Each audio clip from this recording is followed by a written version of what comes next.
What's up everyone, this is Chandler over at Tampa Sports Academy and welcome to the second video in my anatomy series, and today we're going to be going over the posterior core musculature.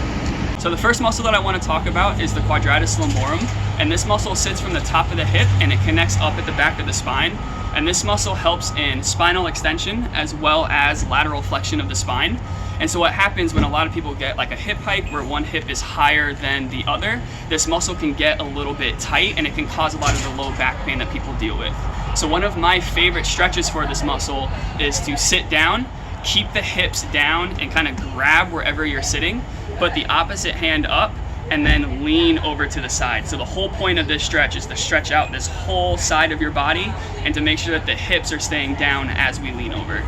So the next muscle that I want to talk about is the Psoas Major, and this is a high hip flexor. So where this muscle is it connects at the top of the femur and then comes all the way up and connects at that spine. So it helps with flexion of the leg, but then it also helps with flexion of the spine as well. So what happens when we do abs, a lot of times people will use this muscle to help them flex at the spine. So they don't really use their core musculature to help, they're using this muscle really to do the action. So stretching out this muscle is going to help you get more core activation when you're going through all of your core work.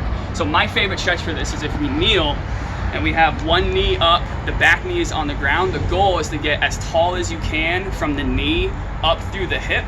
We lean forward so we get that little bit of a stretch through that thigh, and then we laterally flex away, and you'll feel the stretch from the knee all the way up into the spine as we hold. I like to hold this stretch for about 30 seconds whenever we do it.